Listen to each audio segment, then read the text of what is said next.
Welcome back to everyone. In this video I will guide you how to add or remove widget on Motorola Moto G47.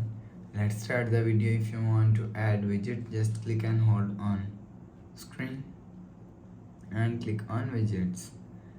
If you want to add widgets, select widget from here, for example Ampere, calendar, ChatGPT, Chrome, clock, contacts, and you will see click on clock and you will see select widget from here.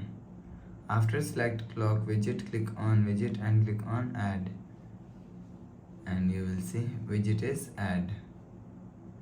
If you want to remove widget, just click and hold on widget and you will see click on remove, widget is removed. After remove widget, go back to home screen. Please subscribe for more new latest videos. Thanks for watching.